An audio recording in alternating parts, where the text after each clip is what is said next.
একটা ক্লিক দেবেন।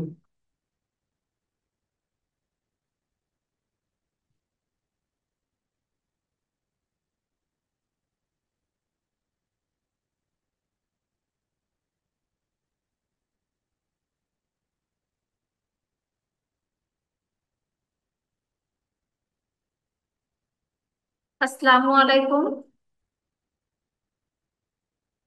Satkhira Sundarban college of টেকনোলজির পক্ষ থেকে সকলকে ডাটা স্ট্রাকচার অ্যান্ড অ্যালগোরিদম ক্লাসে সবাইকে স্বাগত। আমাদের নতুন ব্যাচ শুরু হলো, তাই না? আবার আপনাদের সাথে দেখা হয়ে গেল, অর্থাৎ 11তম ব্যাচের সাথে দেখা হলো। আচ্ছা, আমি আপনাদের আহ, যে ক্লাসটা নিব, অর্থাৎ যে সাবজেক্টের সাথে আপনাদের সাথে আমার মানে দেখা হবে আর কি, কথা হবে বা ক্লাস হবে, সেটা হচ্ছে ডাটা স্ট্রাকচার। ঠিক আছে, ডাটা স্ট্রাকচার অ্যান্ড অ্যালগোরিদম। তো আপনারা কি কেউ জয়েন্ট হয়েছেন? আচ্ছা, আমি ক্লাস শুরু করতে যাচ্ছি। প্রথম দিনেই আমি কি করছি, ডাটাবেস, ডাটা স্ট্রাকচার অ্যান্ড অ্যালগোরিদমের প্রথম অধ্যায়টা আমি এখানে উপস্থাপন করেছি। আমাদের এই সাবজেক্টের সব টোটাল অধ্যায় হচ্ছে, চ্যাপ্টার হচ্ছে 10টা। ঠিক আছে, প্রথম চ্যাপ্টারটার ক্লাস আমরা করব আজকে। আজকে আমরা প্রথম চ্যাপ্টারটাই শেষ করব না, যেহেতু আমাদের ডাটা স্ট্রাকচার এন্ড অ্যালগরিদম সাবজেক্টটা কিন্তু খুবই যে সহজ এমনটা না, আবার যে খুবই কঠিন এমনটাও না। একটু খেয়াল করলে, ক্লাস করলে বা আমরা জিনিসগুলো যদি দেখি, তাহলে আমরা পারবো। তো আমরা কি করব, প্রথম দিনেই একটা চ্যাপ্টার শেষ করব না, দরকার হয় আমরা 2 থেকে 3 দিন নিব একটা চ্যাপ্টার শেষ করতে, যাতে আমাদের বুঝতে না অসুবিধা না হয় সেক্ষেত্রে। তো আমাদের প্রথম অধ্যায়েই আছে ডাটা স্ট্রাকচার। তো আমাদের আগে প্রথমে জানতে হবে যে যে সাবজেক্টের নাম ডাটা স্ট্রাকচার আর অ্যালগোরিদম, এই ডাটা স্ট্রাকচারটার অর্থ কি আসলে। ঠিক আছে, তো আমরা কম বেশি মনে হয় জানি যে ডাটা অর্থ কি, তথ্য, তথ্য উপাত্ত, তাই না? ডাটা অর্থ তথ্য উপাত্ত। এখন ডাটাকে কিন্তু আমরা আবার ফুললি ইনফরমেশন বলতে পারবো না। কারণ ইনফরমেশন হচ্ছে কিন্তু অনেকগুলো ডাটার সমষ্টিকেই আমরা ইনফরমেশন বলতে পারি। ঠিক আছে, যেমন আমার নাম অমুক বা তার নাম তুমুক, টোটালটা হচ্ছে একটা ইনফরমেশন, বাট নাম এটা একটা ডাটা। অমুক তুমুক এই জিনিসগুলো এক একটা ডাটা। অর্থাৎ ডাটা অর্থ হচ্ছে তথ্য বা উপাত্ত, তথ্য বলতে পারি আমরা, আর বা ভ্যালু বলতে পারি, তথ্য বা ভ্যালু, এগুলো হচ্ছে ডাটা। আর স্ট্রাকচারটা কি? স্ট্রাকচারটা অর্থ আমরা সিম্পলি কি বুঝি, আমরা সিম্পলি বুঝি একটা কাঠামো, তাই না? স্ট্রাকচার, ফ্রেম, স্ট্রাকচার, এগুলো হচ্ছে একটা কি কাঠামো। অর্থাৎ ডাটা স্ট্রাকচারটা কি দাঁড়ালো, এটা আমরা বুঝতে পারছি। ঠিক আছে, যে ডাটা এন্ড স্ট্রাকচার এগুলোর অর্থ কি বা মানে কি। আচ্ছা, তো ফার্স্টেই যেটা আছে সেটা হচ্ছে ডাটা স্ট্রাকচারের সংজ্ঞা আছে, যে ডাটা স্ট্রাকচারটা কাকে বলে বা ডাটা স্ট্রাকচারটা কি। আমি তো এখন একটু আগে জাস্ট বললাম ডাটা এন্ড স্ট্রাকচারের অর্থ, কিন্তু আমাকে এর সংজ্ঞাটা জানতে হবে যে জিনিসটা আসলে কি। তো দেখি আমরা কি, ডাটা স্ট্রাকচারের সংজ্ঞা হচ্ছে, ডাটা স্ট্রাকচার হলো ডাটার পৃথক উপাদানগুলোর মধ্যে বিদ্যমান লজিক্যাল সম্পর্কের উপস্থাপনা। কি বলছে, ডাটা স্ট্রাকচার হলো ডাটার পৃথক উপাদানগুলোর মধ্যে বিদ্যমান, ডাটার যে অনেকগুলো উপাদান থাকে সেগুলোর কি পৃথক উপাদানগুলোর মধ্যে বিদ্যমান লজিক্যাল সম্পর্কের উপস্থাপন। অবশ্যই লজিক থাকতে হবে, তাই না? লজিক ছাড়া তো কোনো কিছু হয় বা হবে না। সেটাই বলছে বিদ্যমান লজিক্যাল সম্পর্কের উপস্থাপনা। অর্থাৎ আমরা যদি আরো একটু সহজভাবে বলতে চাই, তাহলে হচ্ছে ডাটা স্ট্রাকচার হলো সমস্ত ডাটা আইটেম গুলোকে সংগঠিত করার উপায়, যা শুধুমাত্র সংরক্ষিত উপাদানগুলোই নয়, বরং একে অপরের সাথে কি সম্পর্ক বিবেচনা করে, অর্থাৎ একে অপরের সাথে সম্পর্কিত। ঠিক আছে, এটা হচ্ছে ডাটা স্ট্রাকচারের সংজ্ঞা। আচ্ছা, এবার এই যে ডাটা স্ট্রাকচারের আবার কয়েকটা বৈশিষ্ট্য আছে। ঠিক ঠিক আছে, যেমন বৈশিষ্ট্যগুলো হচ্ছে কারেক্টনেস, আর একটা আছে টাইম কমপ্লেক্সিটি, আর একটা আছে স্পেস কমপ্লেক্সিটি। এখন এই যে কারেক্টনেসটা কি, কারেক্টনেসটা ডাটা স্ট্রাকচারের আওতাধীন ডাটাকে এমন বৈশিষ্ট্যর অধিকারী হতে হবে, অর্থাৎ ডাটা স্ট্রাকচারের আওতাধীন অর্থাৎ ডাটা স্ট্রাকচারের ভিতরে যে ডাটাগুলো থাকবে তাদের বৈশিষ্ট্যটা এমন হতে হবে যাতে বাস্তব জীবনের ডাটা সমূহের মধ্যে প্রকৃত সম্পর্কের প্রতিফলন ঘটে। ঠিক আছে। এখন আরেকটা আছে কি, টাইম কমপ্লেক্সিটি। এখন এইটা কি, কমপ্লেক্সিটি মানে তো আমরা বুঝি তাই না, কমপ্লেক্সিটি মানে হচ্ছে কি জটিলতা, তাই তো। এখন দেখি টাইম কমপ্লেক্সিটিটা কি। ডাটা স্ট্রাকচারের আওতাধীন ডাটাকে চালু করার সময়, ডাটা স্ট্রাকচারের আওতাধীন অর্থাৎ ডাটা স্ট্রাকচারের ভিতরে কি ডাটাকে চালু করার সময় লার্নিং টাইম অর কি এক্সিকিউশন টাইম অবশ্যই যতটুকু সম্ভব কম সময়ে কি হতে হবে। টাইম কমপ্লেক্সিটি অর্থাৎ টাইমের জটিলতা কি, যেটা বলছে ডাটা স্ট্রাকচারের ভিতরে ডাটা আছে এবং ওই ডাটাকে যখন আমরা চালু করব অবশ্যই তার সময়টা কি হতে হবে, কম হতে হবে, লং বা দীর্ঘমেয়াদী হলে হবে না। আর একটা আছে স্পেস কমপ্লেক্স, ডাটা স্ট্রাকচারের আওতাধীন ডাটাকে এমন বৈশিষ্ট্য অধিকারী হতে হবে যাতে অল্প জায়গা ব্যবহার করে ডাটার অপারেশন সম্পন্ন করতে পারে। আচ্ছা, প্রথমে আমরা একটু ক্লিয়ার করি, ঠিক আছে। কারেক্টনেস বলতে কি বোঝায়, কারেক্টনেস বলতে আমরা বুঝতেছি না একদম কারেক্ট সঠিকতা এরকম কিছু, কিন্তু তো সিম্পলি যদি বলতে চাই, এখানে কি বুঝতে পারছেন আসলে কারেক্টনেসটা কি ডাটা স্ট্রাকচারের। ডাটা স্ট্রাকচারের কারেক্টনেসটা হচ্ছে ডাটা স্ট্রাকচারের ভিতরে যে ডাটাগুলো থাকবে সেগুলো কি হতে হবে, একদম সঠিক হতে হবে এবং প্রকৃত সম্পর্কের প্রতিফলন ঘটায় এমনটা হবে বাস্তব জীবনের ডাটা সম্বন্ধ। আর একটা কি বলছে, টাইম কমপ্লেক্সিটি অর্থাৎ আমি ডাটাবেজে আমার ডাটা স্ট্রাকচারের ভিতরে অনেকগুলো ডাটা আছে, এখন আমি ওইগুলো কি করতেছি, আমার কাজের ক্ষেত্রে কর্মক্ষেত্রে কাজ করতেছি। এখন আমাকে কি করতে হবে, ওটা যেন কি খুব দ্রুত লার্নিং হয় বা চালু হয়, তাই না, যেন আমার সমস্যা না হয়। ঠিক আছে। অনেক সময় হয় কি, অনেক অনেক ডাটাবেজ নিয়ে যখন আমরা কাজ করি কিন্তু তখন কিন্তু আমাদের কি হয়, রানিং টাইমটা অনেক স্লো হয় এন্ড এক্সিকিউশন টাইমও কিন্তু অনেক কি কম হয়ে থাকে। কম বলতে আমরা বলতে চাচ্ছি যেন দ্রুত সময়ের ভিতরে আমাদের ডাটার প্রসেস কাজটা যেন হয়ে থাকে। ডাটার যে প্রসেস কাজটা করব, আমি একটা ডাটাকে যে মডিফাই করব, ইনসার্টিং করব, ডিলেটিং করব, আপডেট করব, এইটাকে যেন কি কম সময়ের ভিতরে কম সময়ে হতে হবে অবশ্যই, টাইম বেশি নিলে হবে না। এবার তারপরে কি বলছে, স্পেস কমপ্লেক্সিটি। এখন স্পেস বলতে তো আমরা বুঝি যে কি জায়গা বা ফাঁকা এরকম কিছু বুঝি, তাই না, এইটার জটিলতা। আচ্ছা, ডাটা স্ট্রাকচারের ভিতরে যে ডাটাগুলো থাকবে বা ডাটা এমন বৈশিষ্ট্যের অধিকারী হতে হবে সেগুলোকে যেন এরা কি করে, কম জায়গা ব্যবহার করে অর্থাৎ ডিভাইসের স্টোরেজ কি হবে ব্যবহার করে ডাটার অপারেশন সম্পন্ন করতে পারে। জায়গা কি ডিভাইসের স্টোরেজ যেটা সেটা কম ব্যবহার করে ডাটার অপারেশনটা যেন সম্পূর্ণ করতে পারে। আচ্ছা, পরবর্তীতে দেখি আমরা কি আছে, ডাটা স্ট্রাকচারের প্রয়োজনীয়তা আছে।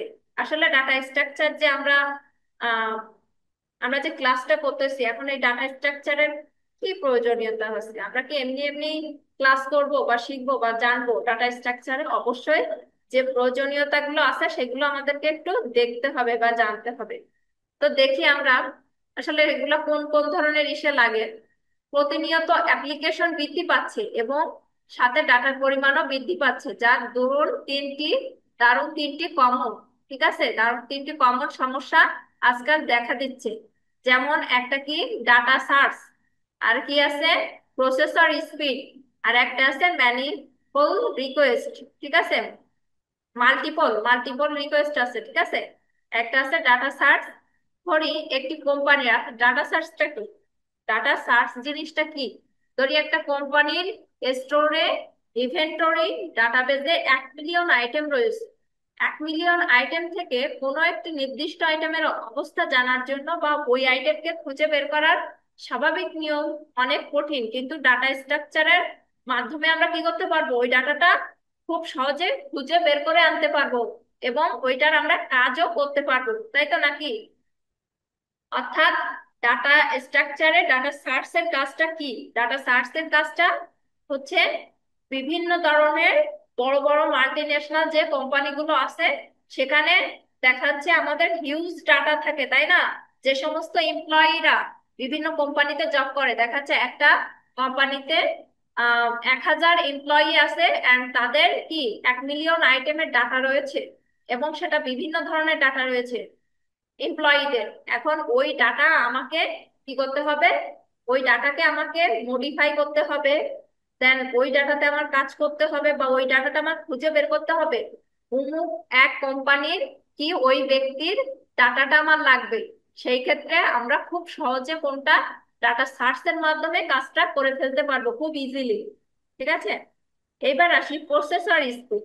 কম্পিউটারের প্রসেসর স্পিড যদি বেশি থাকে, আর যদি ডাটাকে সঠিক নিয়মে রাখা না রাখা হয়, তবে ডাটা খুঁজে বের করতে সময় লাগবে।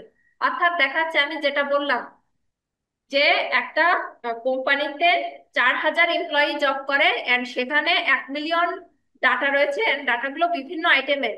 এবার এই যে জিনিসটাই যে তাদের যে ডাটাগুলা যে ডিভাইসে বা ডাটা স্ট্রাকচারের মাধ্যমে সংরক্ষণ করা হচ্ছে, এখন আমার ওই ডিভাইসের যদি প্রসেসর স্পিড ভালো না হয়, এতগুলা ডাটা, এই যে 1 মিলিয়ন ডাটা, এইগুলো রাখার বা পরিচালনা করার ক্যাপাসিটি ও ক্যাপাবিলিটি থাকা লাগবে ওই ডিভাইসের অবশ্যই। ঠিক আছে, দেখা যাচ্ছে কোনো ডিভাইসের প্রসেসর ক্যাপাবিলিটি খুবই কম, খুবই ধারণ ক্ষমতা কম, বা কার্য পরিচালনার ক্ষেত্রে খুবই স্লো, সেক্ষেত্রে আমি কি করতে পারবো স্বাচ্ছন্দ্যভাবে? আমি কি কাজ করতে পারবো ডাটা নিয়েও? ডাটাকে নিয়ে আমি কাজ করতে পারবো খুব ইজিলি? করতে পারবো না। তখন আমার কি হবে? এন্ড ওই ডিভাইসে বা ডাটা স্ট্রাকচারে যদি সঠিক নিয়মে ডাটা না রাখা না হয়, তাহলে ডাটা খুঁজে বের করতে আমার অনেক সময় লাগবে। মডিফাই করা, ইনসার্টিং, ডিলিটিং, আপডেট করা তো পরের বিষয়। আমার কি হবে? ওই ডাটাকে খুঁজে বের করে সার্চ করে বের করে নিয়ে আসতে আমার সমস্যা হবে, কারণ আমার প্রসেসর স্পিড কি ভালো না, এই জন্য আমি দ্রুত আর কি কাজ করতে পারবো না। তারপরে আসি মাল্টিপল মাল্টিপল রিকোয়েস্ট। মাল্টিপল রিকোয়েস্টটা কি? যদি হাজার হাজার ব্যবহারকারী একসাথে ওয়েব সার্ভারে ডাটাকে খুঁজতে থাকে, তবে ওই সময় দ্রুততম সার্ভারও ডাটা খুঁজে বের করতে ব্যর্থ হয়। ঠিক আছে, মাল্টিপল রিকোয়েস্টটা কি? দেখা যাচ্ছে সার্ভারে সার্ভারে কি সাধারণত আমরা একজন দুইজন তিনজন পার্সন কি অ্যাক্সেস করি? সার্ভারে কখনোই না। একটা সার্ভারে দেখাচ্ছে হিউজ পার্সন একই সাথে কি করতেছে, সার্ভারে কোনো কিছু সার্চ করতেছে বা সার্ভারে কাজ করতেছে। তখন কি হবে? দ্রুততার সাথে আমি কোনো একটা ডাটা দেখাচ্ছে কোন একই সাথে হিউজ কি পার্সন ইয়ে করতেছে, কাজ করতেছে সার্ভারে, বা ডাটা নিয়ে কাজ করতেছে, খুঁজতেছে, কিন্তু কি হবে? দ্রুততার সাথে সার্ভারেরও কিন্তু একটা ইয়ে আছে যে তার সেও খুঁজে দিতে অর্থাৎ খুঁজে বের করে। অর্থাৎ যখন একজন ক্লায়েন্ট বা ইউজার, একজন ইউজার যখন একটা সার্ভে কোনো কাজ করতে থাকে, তখন সার্ভার কি করে? তার ওই ইউজারের প্রয়োজন অনুযায়ী বা ওই ইউজারের ইনস্ট্রাকশন অনুযায়ী ডাটা খুঁজে বের করে দেয় ওই ইউজারের ডাটাটাকে। তখন কি হয়? একই সাথে যখন 1,000 ব্যবহারকারী একসাথে ওয়েব ব্রাউজারে ডাটা খুঁজতে থাকে, তবে ওই সময় দ্রুততার সাথে সার্ভারও ডাটা খুঁজতে বা ব্যর্থ হয়। তাই তো? আচ্ছা, আমরা আমরা কি কেউ জয়েন করেছি? আচ্ছা, করেছি। তারপরে কি আছে এই যে উপরিক্ত সমস্যাগুলো থেকে ত্বরণের জন্য অবশ্যই সমাধান রয়েছে। ঠিক আছে, এইগুলার আবার কি আছে? সমাধান আছে।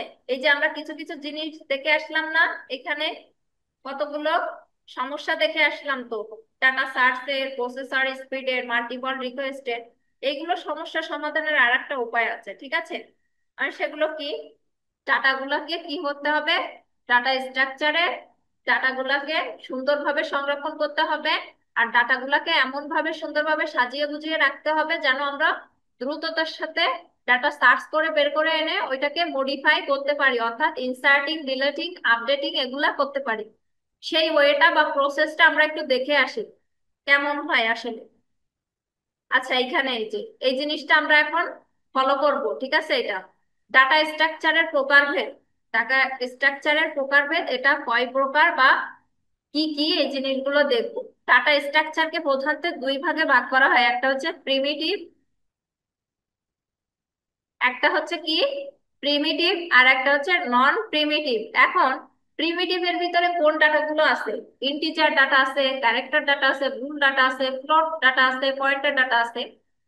আর নন প্রিমিটিভ এর ভিতরে আছে লিনিয়ার, নন লিনিয়ার। এখন এই লিনিয়ারটা আবার কিন্তু দুই রকমের, একটা কি স্টিক আর একটা হচ্ছে ডাইনামিক। আবার নন লিনিয়ারটা কি দুই প্রকার, ট্রি আর একটা হচ্ছে গ্রাফ। আবার এই ডাইনামিক ডাটাটা কয় ভাগে ভাগ করা হয়েছে বা কয় প্রকার? তিন প্রকার, লিঙ্কড লিস্ট, স্ট্যাক আর হচ্ছে কি কিউ। আর এই যে স্ট্যাটিক যেটা বললাম এটা হচ্ছে এক প্রকার, সেটা হচ্ছে অ্যারে। এখন এই ডাটাগুলো আবার বিভিন্ন ধরনের, যেমন আমি যদি এক্সাম্পল দেই, ইন্টিজার ডাটা বলতে কোন ধরনের কোন ডাটাগুলো বোঝানো হয়েছে? ইন্টিজার বলতে হচ্ছে পূর্ণ সংখ্যা বোঝায়, অর্থাৎ অবভিয়াসলি এই ডাটাটা, ইন্টিজার যে ডাটাটা এটা পূর্ণ সংখ্যা হবে। দেন ক্যারেক্টার যে ডাটা আছে, আচ্ছা এখানে কিন্তু শর্ট ফর্ম ইউজ করা হয়েছে সবগুলো ডাটার, হ্যাঁ। এই যে ডাটাগুলো সবগুলো না, যেমন ইন্টিজার, ক্যারেক্টার, এগুলার কি হয়েছে শর্ট ফর্ম ইউজ করা হয়েছে। তো ক্যারেক্টার যে ডাটাটা আছে, ক্যারেক্টার বলতে তো আমরা সিম্পলি বুঝি তাই না, ক্যারেক্টার কি একটা অক্ষর বা লেটার এরকম কিছু বুঝি। অর্থাৎ একটা লেটার টাইপের যে ডাটাগুলো আছে সেগুলো হচ্ছে ক্যারেক্টার টাইপ ডাটা। এক্সাম্পল যদি দিতে চাই আমি, A B C x Y, এই ধরনের ক্যারেক্টার ডাটাকে বলা হয়েছে। ঠিক আছে, তো এগুলো হচ্ছে সাধারণ বিষয়। এবার এখানে একটা জিনিস আছে, সেটা হচ্ছে ডাটা স্ট্রাকচারকে যে প্রধানত দুই ভাগে ভাগ করা হয়েছে, প্রিমিটিভ এন্ড হচ্ছে নন প্রিমিটিভ। এই নন প্রিমিটিভ, এই যে এই সাইটে যেটা আছে নন প্রিমিটিভ এর যে ইয়াটা প্রকারভেদটা, এইগুলো আমাদের বেশি কি কাজে আসে বা জানার প্রয়োজন হয়, এই জিনিসগুলো। আচ্ছা, এখান তো আমরা একটু স্ট্রাকচারটা দেখলাম, এখানে একটু দেখে আসি নিচে। নিচে ওই সেম জিনিসগুলাই আছে, ঠিক আছে। যে ডাটা স্ট্রাকচার প্রধানত কয় প্রকার, কি কি। এই যে ডাটা স্ট্রাকচারকে প্রধানত দুই ভাগে ভাগ করা হয়েছে, একটা হচ্ছে প্রিমিটিভ ডাটা স্ট্রাকচার আর একটা নন প্রিমিটিভ ডাটা স্ট্রাকচার। তারপরে কি আছে, প্রিমিটিভ ডাটা স্ট্রাকচারের ভিতরে কি কি আছে? চার প্রকার আছে, ইন্টিজার আছে, ফ্লোট আছে, ক্যারেক্টার আছে, বুলিয়ান আছে। আর একটা আছে নন প্রিমিটিভ ডাটা, যেটার কথা আমি একটু আগেই বলেছি। নন প্রিমিটিভ ডাটাটা দেখি আমি, linear data structure, non linear data structure. আবার ওই লিনিয়ার ডাটা স্ট্রাকচার চার প্রকার বা চার ভাবে বিভক্ত ভাগে। অ্যারে আছে, লিঙ্ক লিস্ট আছে, স্ট্যাক আছে, কিউ আছে। আর নন নন লিনিয়ার ডাটা স্ট্রাকচার দুই ভাগে বিভক্ত, ট্রি আর গ্রাফ। এখন লিনিয়ার ডাটা স্ট্রাকচারটা কি? লিনিয়ার ডাটা স্ট্রাকচারটা কি সেটা দেখি। যে ডাটা স্ট্রাকচারের উপাদান সমূহ কি পর্যায়ক্রমিক ভাবে সাজানো থাকে তাকে কি হয়, তাকে কি বলে? লিনিয়ার ডাটা স্ট্রাকচার বলে। এইটা আবার চার প্রকার। তো আমাদেরকে বুঝতে হবে যে কি বলতে চাচ্ছে, যে ডাটা স্ট্রাকচারের উপাদানগুলো, অর্থাৎ ডাটা স্ট্রাকচারের ভিতরে কি ডাটার উপাদানগুলো বা কম্পোনেন্ট গুলা কি পর্যায়ক্রমিক সাজানো থাকবে, অর্থাৎ ছড়ানো ছিটানো থাকবে না। কি হবে, একদম কম্পোনেন্ট গুলা, উপাদান গুলা একদম পর্যায়ক্রমিক সাজানো থাকবে। সেটা হচ্ছে লিনিয়ার ডাটা স্ট্রাকচার। ঠিক আছে, আমাদের এখানে অনেক ডাটা আছে যেগুলো ছড়ানো ছিটানো থাকে, সেটা কিন্তু না। এখন এই লিনিয়ার ডাটা স্ট্রাকচার আবার কি হয়েছে, তিন প্রকার, সরি চার প্রকার। একটা হচ্ছে আর অ্যারে, একটা হচ্ছে লিঙ্ক লিস্ট, স্ট্যাক, কিউ। অ্যারেটা কোন ধরনের বা কেমন কি একটু দেখি। অ্যারে হচ্ছে সবচেয়ে সরল ডাটা স্ট্রাকচার হলো অ্যারে। অর্থাৎ ডাটা স্ট্রাকচারের ভিতরে যতগুলো ডাটা আছে এর ভিতরে সব থেকে সহজটা হচ্ছে এই অ্যারে, এই ডাটাটা। অ্যারে শব্দের আভিধানিক অর্থ হলো কি শ্রেণীবদ্ধ সজ্জা। সাধারণত এই ধরনের ডাটা নির্দিষ্ট সংখ্যক ডাটা উপাদানের শ্রেণীবদ্ধ সাজানোকে বলা হয় সজ্জাকে বলা হয় অ্যারে। অ্যারে আবার দুই প্রকার, যথা একমাত্রিক অ্যারে আর বহুমাত্রিক অ্যারে। এখানে ডাটাগুলার বিভিন্ন ধরনের প্রকারভেদ আছে, কয় ভাগে বিভক্ত এইগুলাই, ঠিক আছে। এখন আমি একটা কথা বলি, যেহেতু, আচ্ছা এখান থেকে আচ্ছা আমরা ক্লাসে চলে যাই। তো কি হয়েছে, আমরা কি করব, আমরা প্রথম যে অধ্যায়টা দেখছি ডাটা স্ট্রাকচার, এই অধ্যায়ে আমরা প্রথম দিনে একদিনেই শেষ করব না। আমাদের একদিনে ক্লাস শেষ করব না, আমরা কি করব, আমরা একটা ক্লাস অর্থাৎ একটা চ্যাপ্টার আমরা ভেঙে ভেঙে ক্লাস করব। একটা চ্যাপ্টার একদিনে শেষ করে আমি মনে হয় না আসলে কোনো বেনিফিট আমরা পাবো। আমরা অল্প করে শিখি, বাট অল্প করে সেইটুকু যেন অল্পটুকুই শিখতে পারি।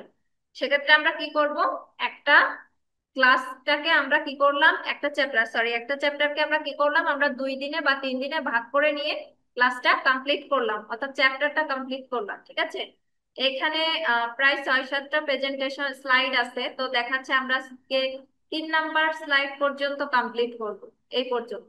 ঠিক আছে, তো প্রথমেই দেখি যে যে পর্যন্ত আমরা ছিলাম তারপর থেকে দেখি অ্যারে। অ্যারের পরে দেখছিলাম যে এই অ্যারেটা আবার দুই মাত্রিক, কি দুই ভাবে দুই প্রকার, বহুমাত্রিক অ্যারেটাই যে একমাত্রিক আর দুই মাত্রিক অ্যারে আছে, এইটা আবার বহুমাত্রিকটা দুই প্রকার, যেমন দ্বিমাত্রিক অ্যারে, ত্রিমাত্রিক অ্যারে। এখন একমাত্রিক অ্যারেটা কি, যে অ্যারের একটি মাত্র কলাম বা একটি মাত্র রো থাকে তাকে একমাত্রিক অ্যারে বলে। এখন রো কলাম তো আমরা মনে হয় বুঝি সচরাচর, এটুকু তো মনে হয় আমাদের সমস্যা হবে না, তাই না? এখন কি বলছে, আচ্ছা, এখন আমাদেরকে কি বলছে যে একমাত্রিক অ্যারেটা কি হয়েছে, একটি মাত্র কলাম বা একটি মাত্র রো থাকবে। একমাত্রিক অ্যারেটাতে একটি মাত্র কলাম একটি মাত্র রো থাকবে, এর বেশি থাকবে না, সেইটাই কি একমাত্রিক অ্যারে। এইখানে যেমন বোঝানো হয়েছে দেখেন, এই যে যেমন ইন্টিজার, এটা কিন্তু একটা ডাটা। ইন্টিজার কোন ধরনের ডাটা আমাদের মনে আছে, প্রিমিটিভ ডাটা। ঠিক আছে, ইন্টিজার, ইন্টিজার রোল, তারপরে কি করছে, অ্যারে ব্যবহার করে, একমাত্রিক অ্যারেটা ব্যবহার করে এর ভিতরে কি করছে, একটা সংখ্যা বসাইছে, তাই না?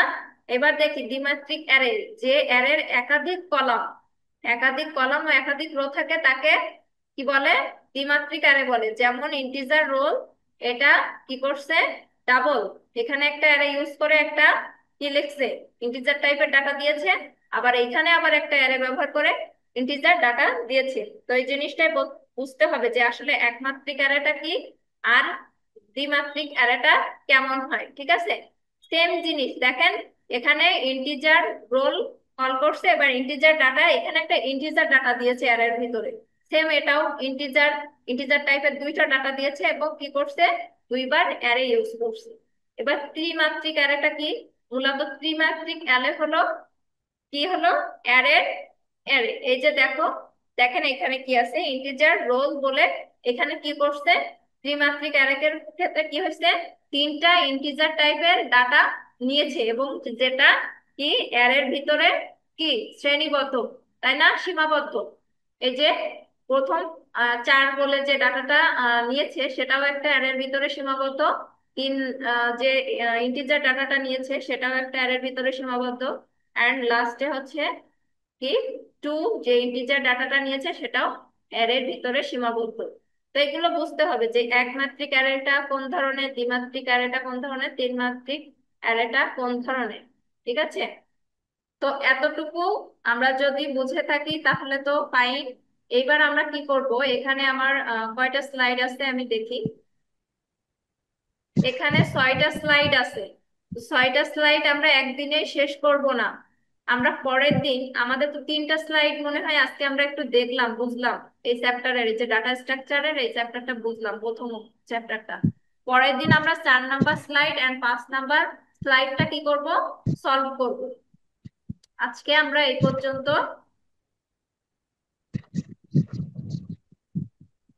এই পর্যন্ত আমাদের ক্লাসটা কি করতেছে, আমরা স্কিপ করতেছি, কারণ একদিনে পুরো একটা চ্যাপ্টার শেষ করে আলটিমেটলি কোনো লাভ নাই। আমাদের মনে নাও থাকতে পারে, কার কেমন কি থাকে জানি না, আমার তো মনে থাকে না, সেইভাবেই বললাম। তাহলে কি হবে, নেক্সট দিন আমরা এই ফার্স্ট চ্যাপ্টারে ডাটাবেস, ডাটা স্ট্রাকচার এন্ড অ্যালগরিদমের ফার্স্ট চ্যাপ্টারের বাকি অংশটুকু সলভ করব আমরা। তো সবাই ভালো থাকবেন, পরবর্তীতে আবার ক্লাসে দেখা হবে database structure and algorithm ma'am class. একটা কথা ছিল ম্যাম। কেউ কিছু বলছেন? জি ম্যাম। কি ম্যাম বল, এই স্লাইড গুলো পিডিএফ আমাদের দিলে ভালো হতো না? জি জি বলেন, আমি শুনতে পাইনি। বলছি যে আপনার যে স্লাইড গুলো পড়াইছেন আমাদের, জি জি হ্যাঁ, জি বলেন হ্যাঁ, শুনতে এইগুলো। পাচ্ছেন আমাকে? হ্যাঁ হ্যাঁ বলেন। এই এই স্লাইড গুলো আমাদের পিডিএফ করে আমাদের দিলে ভালো হতো, যেহেতু আমরা অবশ্যই, জি জি জি একটু পড়াতে অবশ্যই দিব, অবশ্যই দিব। তার আগে আমরা কি করব, আগে আমরা ক্লাসগুলো কমপ্লিট করব, তারপরে এইগুলাকে আপনাকে, এটা তো একটা প্রেজেন্টেশন, প্রেজেন্টেশনটা দিব না আপনাদেরকে, আমি শীট তৈরি করে করে দিব, ঠিক আছে? দেখা যাচ্ছে প্রথম জি চ্যাপ্টারে জি। শীট তৈরি করে দিব, সেখানে অতি সংক্ষিপ্ত থাকবে, সংক্ষিপ্ত থাকবে আর কি রচনামূলক থাকবে, অথবা শুধুমাত্র অতি সংক্ষিপ্ত আর রচনামূলক কোশ্চেন গুলো থাকবে। ওইটা নিয়ে কোনো সমস্যা ঠিক নাই। আছে। আগে আমরা ক্লাসটা শুরু করি, ঠিক আছে? অবশ্যই দেওয়া হবে আপনাদেরকে। ঠিক আছে, তাহলে ভালো থাকবেন। পরবর্তীতে আমাদের এই চ্যাপ্টার থেকে বাকি অংশটুকু আমরা সলভ করব।